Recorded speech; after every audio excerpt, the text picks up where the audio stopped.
کہ تم میرے قرآن کی مثل نہیں لا سکو گے، تو پھر کیا ہے؟ بچو اس آگ سے جس کا ایندھن لوگ اور پتھر ہیں، اعدت للکافرین، جسے کفار کے لیے تیار کیا گیا ہے۔ اب یہاں پر خالق کائنات جل جلالہ فرماتا فتقوا النار، فتقو علیحدہ ہے اور النار علیحدہ ہے، ملا کے پڑھتے ہیں تو پڑھتے ہیں فتقوا النار، بچو تم آگ سے جس آگ کا ایندھن انسان اور پتھر ہے۔ یہاں اللہ نے النار یعنی نار کے اوپر الف لام، صرف نار ہوتا تو پھر نارن بن جاتا، یہ ہے الف لام فتقوا النار، بچو تم آگ سے۔ یہاں پر نار نے کہا النار کہا ہے، لیکن سورہ تحریم کے اندر قرآن مجید برہان رشید کے 28ویں پارے میں رب ذوالجلال جب اس امر کو بیان کرتا ہے تو خالق کائنات جل جلالہ فرماتا یا ایھا الذین آمنوا، اے ایمان والو، قوا انفسکم واہلیکم نارا، بچاؤ تم اپنے آپ کو اور اپنے اہل کو، کس سے؟ آگ سے۔ اب وہی جو فتقو ہے اسی یعنی اوریجن سے قو بھی ہے کہ بچو تم، بچاؤ تم، وہاں ہے بچو اور قو ہے بچاؤ۔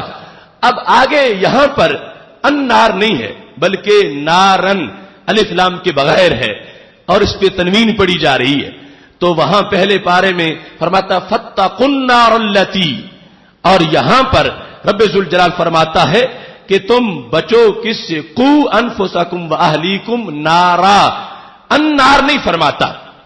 اور پھر آگے اس نارا کے لیے صفت بیان کر دی وقودھا الناس والحجارہ، کہ لوگ اور پتھر اس کا ایندھن ہے، وہی جو وہاں پہ بیان کیا گیا ہے۔ تو اب کیا وجہ ہے کہ وہاں پر رب ذوالجلال نے النار کہا ہے اور یہاں پہ رب ذوالجلال النار نہیں کہتا بلکہ خالق کائنات جل جلالہ نارن فرماتا ہے؟ تو اس کے اندر کتنی واضح حکمت ہے۔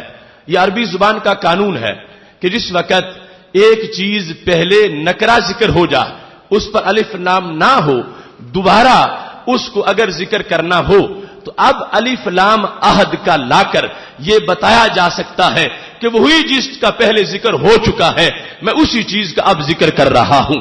وہ پہلے پارے میں جو آیت ہے وہ سورہ بقرہ مدنی ہے، ابھی اس وقت تک اس نار کا ذکر نہیں کیا گیا تھا کہ یعنی اس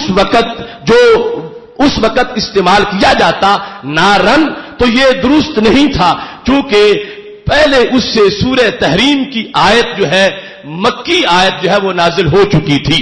اب جس وقت ایک چیز کا ذکر پہلے ہو چکا ہو دوبارہ اس کا ذکر کیا جائے، اب اس کو معہود بنایا جا سکتا ہے، اب اس کا حوالہ دیا جا سکتا ہے، اب لوگوں کو اس کا ذکر کرتے ہوئے اس کے پہلے قصے کی طرف متوجہ کیا جا سکتا ہے۔ اب اس کے لحاظ سے ایک قصے کا حوالہ دینا چاہیں تو مخاطب کو دیا جا سکتا ہے۔ سورہ تحریم اگرچہ 28ویں پارے میں ہے مگر جس آیت کا میں ذکر کر رہا ہوں یہ آیت سورہ بقرہ کی اس آیت سے پہلے نازل ہوئی ہے، بعد میں نازل نہیں ہوئی۔ وہ سورہ بقرہ کی وہ آیت اس کے بعد نازل ہوئی ہے۔ اگر یہاں پہلے آگ کا ذکر آ چکا ہوتا تو پھر رب ذوالجلال سورہ تحریم کی اس آیت میں النار فرماتا۔ یہ پہلا مقام تھا کہ جس سے پہلے ذکر نہیں ہوا تھا تو خالق کائنات جل جلالہ نے یہاں نارن فرمایا ہے، لیکن اس کے بعد سورہ بقرہ کے اندر جس وقت اس آگ کا ذکر کیا گیا کہ جس کا تعارف پہلے سورہ تحریم میں کروایا جا چکا ہے، تو اب اصول کے مطابق خالق کائنات جل جلالہ نے اس نار پر الف لام داخل کر کے یہ واضح کیا کہ یہ کوئی اور آگ نہیں، یہ وہی آگ ہے جس کا ذکر پہلے میں آیت میں فرما چکا ہوں۔ اب چونکہ آپس میں ڈیٹ کا فرق ہے، تقدیم تاخیر ہے، زمانے کا فرق ہے اور چیز ایک ہی ہے اور اس کا تذکرہ دو بار ہے، بات ایک ہی ہے اور اس کا ذکر پہلے بھی ہو چکا ہے، تو پہلے اور پچھلے ذکر کے فرق کو واضح کرنے کے لیے خالق کائنات جل جلالہ نے سورہ تحریم کے اندر اس پر جو ہے الف لام کا ذکر نہیں کیا، صرف نارن کہا، کو انفسکم واہلیکم نارا۔ لیکن پہلے پارے کے اندر جو سورہ بقرہ اس کے بعد وہ آیت نازل ہوئی سورہ تحریم کے، تو خالق کائنات جل جلالہ نے فرمایا کہ اب وہی تعارف ذہن میں رکھو جو پہلے تعارف کروا چکا ہوں۔ اب اس کی طرف متوجہ کرنے کے لیے خالق کائنات جل جلالہ نے اب سورہ بقرہ کے اندر الف لام استعمال کر کے فاتقوا النار التي وقودها الناس والحجارہ کہا، تو یہ ہے وہ اسلوب قرآن کہ جس میں خالق کائنات جل جلالہ لفظوں کے ساتھ ساتھ تاریخ کی طرف بھی متوجہ کر رہا ہے، اپنے احکام کی ترتیب اور زمانے کی طرف بھی متوجہ کر رہا ہے۔ اور یہ جو لغت کے لحاظ سے کہا جاتا ہے کہ جو صلہ ہوتا ہے اس کا پہلے علم ہونا چاہیے، پھر وہ صلہ بن سکتا ہے۔ جس طرح کہ اردو زبان میں تم کہتے ہو کہ وہ آیا ہوا ہے کہ جس نے فلاں کتاب لکھی ہے، اب اگر لوگوں کو پہلے پتا ہو کہ وہ کتاب لکھنے والا ہے تو پھر وہ تمہاری بات کو سمجھ سکیں گے، اور اگر پہلے اس کا تعارف موجود نہ ہو تو پھر اس کو بطور صلہ اس کی اس حیثیت کو بیان کرنا درست نہیں ہے۔ تو خالق کائنات جل جلالہ کے کلام میں بھی فاتقوا النار التي وقودها الناس والحجارہ کے اندر جو پہلے تعارف ذکر کر دیا گیا تھا اسی کی طرف اشارہ کر کے اسے بطور صلہ کے عربی گرامر کے لحاظ سے استعمال کیا گیا، اور وہاں اعتراض نہیں ہو سکتا اس واسطے کہ خالق کائنات نے الف لام کا وہی استعمال کیا جو ضابطہ اس وقت کی رائج عربی زبان کے اندر موجود تھا۔ ایسے ہی خالق کائنات جل جلالہ قرآن مجید برہان رشید کے ایک مقام پر ارشاد فرماتا ہے، مثال کے طور پر 8ویں پارے میں خالق کائنات جل جلالہ یہ ارشاد فرماتا ہے وَلَا تَقْتُلُوا أَوْلَادَكُمْ مِنْ إِمْلَاقٍ نَحْنُ نَرْزُقُكُمْ وَإِيَّاهُمْ۔ سورہ انعام کی آیت نمبر 152 ہے۔ اللہ فرماتا ہے کہ تم اپنی اولاد کو قتل نہ کرو، من املاق، ناداری کی وجہ سے، بھوک کی وجہ سے، نحن نرزقکم وإیاہم، اور ہم تمہیں بھی رزق دیتے ہیں انہیں بھی رزق دیتے ہیں۔ جو عرب بچیوں کو زندہ درگور کر دیتے تھے تو ایک تو ان کو یہ تھا نا کہ کل میرا کوئی داماد نہ ہو، مجھے ندامت ہوگی، دوسرا ان میں یہ نظریہ تھا کہ گزارا کیسے کریں گے، یہ اور خرچے بڑھ جائیں گے۔ تو خالق کائنات جل جلالہ نے فرمایا وَلَا تَقْتُلُوا أَوْلَادَكُمْ مِنْ إِمْلَاقٍ نَحْنُ نَرْزُقُكُمْ وَإِيَّاهُمْ۔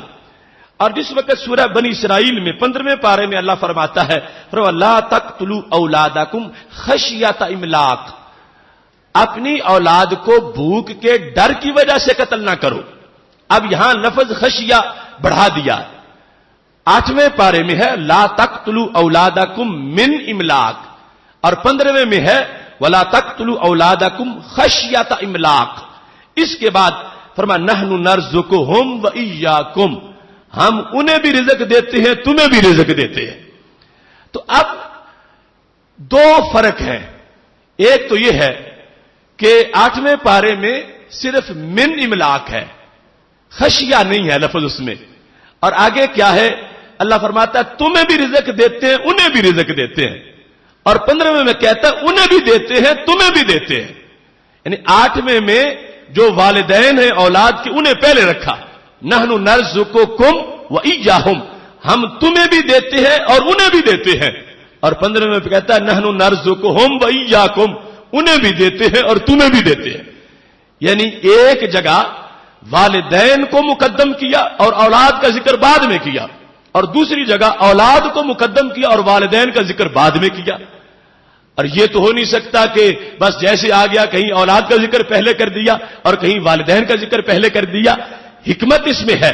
تو یہ اس کے کلام الہی ہونے کی دلیل ہے کہ جس جہت میں جو بیان کیا وہی تھا کہ جو ہوتا صحیح، اس کے سوا کوئی صحیح نہیں ہے۔ اب ویسے آپ بولتے ہو کبھی ایک دو چیزیں اکٹھی ہیں، کسی کا ذکر پہلے ہو گیا کسی کا ذکر بعد میں ہو گیا، اور مطلب پورا ہونا تھا مطلب پورا ہو گیا، لیکن قرآن مجید برہان رشید کے اندر ایک تو من املاق اور خشیہ املاق ان کے لحاظ سے، اور پھر نرزقکم و نرزقہم، یہ جو دو طرح رب ذوالجلال نے اس کو بیان کیا، اس کا یہ اسلوب کی حکمت کتنی واضح ہو سکتی ہے۔ تو یہاں اس کو سمجھنے کے لیے یہ بات ذہن میں رکھیں کہ اس وقت جو قریش مکہ میں بچیوں کو زندہ درگور کرنے کا مسئلہ تھا رزق کی بنیاد پر، تو ایسے لوگوں کی دو قسمیں تھیں. ایک تو ویسی علیحدہ قسم ہے نا کہ جو بچیوں کو بچی ہونے کی وجہ سے کہ انہیں آر محسوس ہوتا تھا، چہرہ سیاہ ہو جاتا تھا جب بچی کی ولادت کی خبر ملتی تھی، وہ علیحدہ طبقہ ہو گیا. اب اس کے علاوہ بھی وہ بچیوں کو اولاد کو زندہ درگور کرتے ہیں. کیوں؟ اس معیشت کی وجہ سے. جیسے آج کچھ بندے جن کا اللہ کے رزق پر یقین نہیں ہے اور خاندانی منصوبہ بندی اس بنیاد پہ کروا لیتے ہیں کہ رزق کیسے ملے گا، گزارا کیسے ہوگا.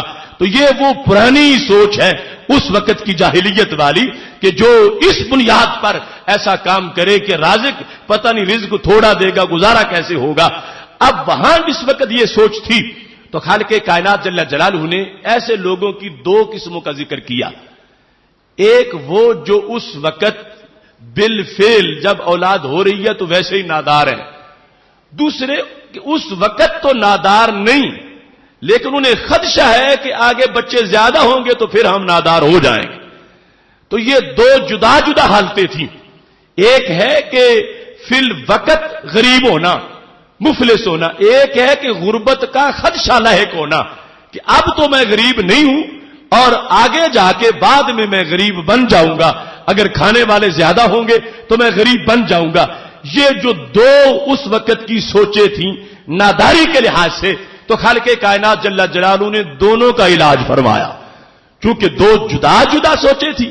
ایک یہ ہے کہ اب میں میرے پلے ہی کچھ نہیں، اولاد کو کہاں سے کھلاؤں گا. دوسرا یہ کہ اب تو بہت کچھ ہے مگر جب اولاد ہوگی تو پھر کیا کروں گا. تو خالق کائنات جل جلالہ نے جس وقت ایک قسم کو سامنے رکھا کہ جو فی الوقت بھوکے نہیں ہیں اور آگے جا کے بھوک کا خطرہ ہے، تو اس بندے کو اپنی اولاد کی فکر نہیں، اپنی زیادہ فکر ہے. تو خالق کائنات جل جلالہ نے اس سے گفتگو کرتے ہوئے فرمایا وَلَا تَقْتُلُوا أَوْلَادَكُمْ مِنْ إِمْلَاقٍ. اب یہاں خشیہ نہیں کہ بعد والی صورتحال ہو، یہاں یہ ہے کہ فی الوقت بھوک پائی گئی ہے لہذا خشیہ کا استعمال نہیں کیا. خشیہ تو وہ ہے کہ جس میں انتظار ہے، خدشہ ہے کہ کہیں بھوک آ نہ جائے. اور پھر اس صورتحال کے اندر یہ بندہ خود ڈگمگایا ہوا ہے، اسے اپنی زیادہ فکر ہے. تو خالق کائنات جل جلالہ نے اب اولاد کا ذکر پہلے نہیں کیا، اب اس کا اپنا ذکر پہلے کیا کہ جس کو یہ ہے کہ میں کہاں جاؤں گا. نحن نرزقکم وإیاہم، ہم تمہیں بھی رزق دیں گے انہیں بھی رزق دیں گے. تم گھبراتے کیوں ہو؟ تو جس کو تسلی دینے کی زیادہ ضرورت تھی اسے پہلے رکھا، اور اولاد تو ابھی ہوئی نہیں ہے اسے بعد میں رکھا. لیکن دوسری صورتحال اس بندے کی ہے کہ جسے جو فی الوقت مالدار ہے لیکن اسے خدشہ ہے کہ اولاد ہوگی تو پھر جا کر اولاد کا گزارا کیسے ہوگا.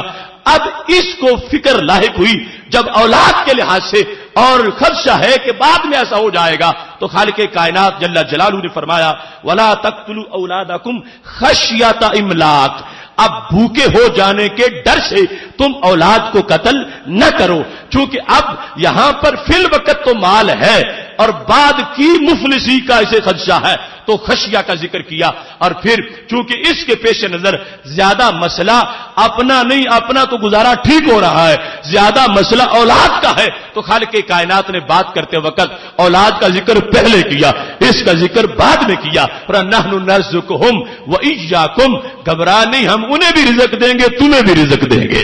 تو خالق کائنات جل جلالہ نے دو جدا مقاموں پر جو جدا اسلوب استعمال کیے. ایک جگہ کا تمہیں بھی دیں گے انہیں بھی دیں گے، دوسری جگہ کا انہیں بھی دیں گے تمہیں بھی دیں گے. اور یہ دونوں اسلوب جو ہیں یہ اس وقت کے ماحول میں جو دو رائے موجود تھیں، بچوں کو جس بنیاد پر قتل کر دیا جاتا تھا، خالق کائنات جل جلالہ نے دونوں کا علاج کیا اور ہر ایک کو معین کر کے جس طرح کا فتنہ تھا اسی طرح کا جملہ استعمال کیا. جہاں اولاد کا خدشہ والدین کو ہے لیکن اپنی حیثیت اپنے آپ کو وہ ترجیح دے رہے ہیں کہ ہم کہاں جائیں گے، اللہ نے فرمایا پہلے تمہیں دیں گے پھر انہیں دیں گے. اور جہاں یہ تھا کہ اولاد کدھر جائے گی، ہمارا تو گزارا ٹھیک ہو رہا ہے، اللہ نے فرمایا پہلے اولاد کے لیے کہ پہلے انہیں دیں گے اور پھر تو اس بنیاد پر خالق کائنات جل جلالہ نے اپنے اسلوب میں گفتگو میں 8ویں پارے اور 15ویں پارے کے اندر ایک ہی بات کو جو بیان کیا، لیکن اسلوب اس کے دو رکھے، تو نیچے مقصد یہ تھا کہ خالق کائنات جل جلالہ اس وقت جو ماحول کے اندر دو جدا جدا چیزیں پائی گئی تھیں، دونوں کا علاج کرنے کے لیے اب جہاں جس کو دلاسا دینے کی ضرورت ہے اسے مقدم کرنا چاہیے اور دوسرے کو مؤخر کرنا چاہیے، اس بنیاد پر ایک مقام پر نرزقکم کہہ کر والدین کوئی اس تشویش کا علاج کیا جنہیں اپنے بارے میں ہے کہ پھر ہم کدھر جائیں گے، اور دوسرے مقام پر نرزقہم کو مقدم کر کے اولاد کے لحاظ سے یہ واضح کر دیا کہ اولاد کا کوئی خطرہ محسوس نہ کرو، ان کو ہم پہلے ذکر کر رہے ہیں، ان کا رزق پہلے بیان کر رہے ہیں، انہیں بھی دیں گے اور پھر تمہیں بھی عطا فرمائیں گے۔ یہ بات تو بہت تفصیل طلب ہے، لیکن گفتگو کو ختم کرتے ہوئے ایک قرآنی ڈائلاگ کی طرف تمہاری توجہ مبذول کرانا چاہتا ہوں۔ اب دیکھو، جس وقت حضرت موسیٰ علیہ السلام اور حضرت خضر علیہ السلام کا آپس میں ان کی ملاقات ہوئی اور اس کے بعد انہوں نے سفر شروع کیا اور حضرت موسیٰ علیہ السلام نے اجازت مانگی کہ آپ مجھے اپنے ساتھ لے چلیں، تو انہوں نے کہا کئی باتیں آئیں گی، آپ کو پھر خاموشی اختیار کرنا پڑے گی۔ تو حضرت موسیٰ علیہ السلام نے خاموشی کا عہد کر لیا کہ میں خاموشی اختیار کروں گا، لیکن وہ بولے اور انہیں بولنا پڑا، اور بولنے میں بھی حکمت تھی۔ وہ واقعات تینوں آپ جانتے ہیں 15ویں پارے کے اختتام اور 16ویں کے آغاز میں موجود ہیں۔ جب دونوں مل کر چلے تو کشتی میں سوار ہوئے تو حضرت خضر علیہ السلام نے اس کشتی کا پھٹا اکھاڑ دیا، تو حضرت موسیٰ علیہ السلام بول پڑے کہ یہ آپ نے اس بندے کا نقصان کیا اور ایسا کیوں کیا ہے۔ اس کے بعد پھر اگلا موقع آ گیا کہ جس وقت وہ ایک بستی میں داخل ہوئے، وہاں پر انہیں کسی نے کھانا نہیں پوچھا اور انہوں نے دیکھا کہ ایک دیوار گرنے والی ہے تو اس کو سیدھا کر دیا۔ تو حضرت موسیٰ علیہ السلام نے کہا کہ لو شئت لاتخذت علیہ اجرا، کہ آپ چاہتے تو اس پر کوئی اجر ان سے لے لیتے، انہوں نے تو کھانا بھی نہیں پوچھا اور آپ ان کی دیوار سیدھی کر رہے ہیں۔ تیسرے نمبر پر جس وقت انہوں نے، بلکہ درمیان میں ایک مرحلہ وہ بچے والا بھی ہے کہ جس وقت اس کو دیکھا تو حضرت خضر علیہ السلام نے اس کا سر جس طرح ڈھکن اتار کے رکھ دیا جاتا ہے ایسے جسم سے جدا کر دیا، تو یہاں پر بھی حضرت موسیٰ علیہ السلام نے اعتراض کیا کہ یہ بغیر جرم کے آپ نے اس کو قتل کر دیا ہے، اس کا تو کوئی جرم نہیں تھا۔ تو پہلے نمبر پر وہ کشتی کا پھٹا اکھاڑ دینا، پھر بچے کا سر اتار دینا اور پھر گرتی دیوار جو ہے اس کو بغیر اجرت کے بنا دینا، ان پر 3 موقعوں پر حضرت موسیٰ علیہ السلام بولے، اور اب یہ آخری بار تھی جس کے بعد پھر آپس میں جدائی ہو گئی۔ تو حضرت خضر علیہ السلام نے یہاں پر پھر وجہ بیان کی کہ میں نے یہ کام کیوں کیے۔ تو وجہ بیان کرتے وقت جو انہوں نے جملے بولے اس کے اندر انہوں نے کہا اما السفینہ تو فکانت لمساکین یعملون فی البحر، جہاں تک کشتی کا معاملہ ہے تو وہ مسکین بچوں کی کشتی تھی جو کہ سمندر میں اپنی روزی کمانے کے لیے سواریاں لے جاتے تھے۔ تو میں نے اس لیے پھٹا اکھاڑ دیا تھا کہ آگے بادشاہ ظالم کھڑا تھا، ہر ظالم کشتی وہ چھین لیتا تھا، جس کو کوئی عیب ہوتا تھا اسے نہیں چھینتا تھا اور ظالم چھین لیتا تھا۔ تو میں نے ان کا بھلا کرتے ہوئے پھٹا اتار دیا تاکہ کشتی تو پاس رہے، پھٹا تو پھر بھی لگ جائے گا۔ اگر پھٹا نہ اترا ہوتا تو وہ کشتی ان بچوں سے چھینی جاتی اور وہ مسکین تھے، تو میں نے ان کا بھلا کرتے ہوئے یہ کام کیا ہے۔ پھر فرمایا جہاں تک وہ بچے کا معاملہ ہے تو فرمایا وہ بچہ میں دیکھ رہا تھا کہ اتنا بدبخت ہے، بڑا ہو کر والدین کی ہلاکت کا سبب بنتا، تو میں نے کہا کہ اسے ختم کیا جائے، اللہ اس کی جگہ انہیں اچھا بچہ عطا فرما دے گا۔ تو میں نے اس کے والدین کو کی بہتری کے لیے ایسا یہ کام کیا۔ تیسرے نمبر پر فرمایا وہ جو دیوار بنانے کا مسئلہ ہے تو فرمایا وہ 2 یتیم بچوں کا خزانہ اس کے نیچے دفن تھا، ان کا ابا بہت نیک تھا، اور اب یہ اگر دیوار گر جاتی خزانہ ظاہر ہو جاتا اور وہ بچے ابھی اس لائق نہیں تھے کہ حفاظت کر سکتے تو ان کا سب کچھ لٹ جاتا۔ تو میں نے دیوار سیدھی کر دی کہ اتنے میں بچے بالغ ہو جائیں گے اور پھر خزانہ نکال لیں گے اور انہیں کسی طرح کے نقصان کا سامنا نہیں کرنا پڑے گا۔ اب ان کا جس وقت ان جوابات کی طرف انہوں نے اشارہ کیا تو لفظ جدا جدا استعمال کیے. جس وقت یہ بیان کیا وہ کشتی والا مسئلہ تو کہا فَأَرَدْتُ أَنْ أَعِيبَهَا، میں نے ارادہ کیا کہ میں کشتی کو عیب لگاؤں. دوسرے نمبر پر جب بچے والی بات آئی کہتا ہے فَأَرَدْنَا أَنْ يُبْدِلَهُمَا رَبُّهُمَا، ہم نے ارادہ کیا کہ اللہ ان کو اس بچے کی جگہ اور بدل کر دے دے. یہاں ہے ارادنا، پہلے ارادتو میں نے ارادہ کیا، ارادنا ہم نے ارادہ کیا. اور تیسرے نمبر پر جب دیوار بنانے کا مسئلہ آیا تو وہاں کیا کہتے ہیں فَأَرَادَ رَبُّكَ، تمہارے رب نے ارادہ کیا. اب اپنے تین کاموں کو بیان کرتے وقت ایک جگہ کا ارادتو میں نے ارادہ کیا، دوسری جگہ ارادنا ہم نے ارادہ کیا، اور تیسری جگہ ارادہ ربُّكَ تیرے رب نے ارادہ کیا. اب کیے کام تو سارے خود ہی ہیں، سب میں یہ کیوں نہیں کہا کہ رب نے ارادہ کیا، یا سب میں یہ کیوں نہیں کہا کہ میں نے ارادہ کیا، یا سب میں یہ کیوں نہیں کہا کہ ہم نے ارادہ کیا؟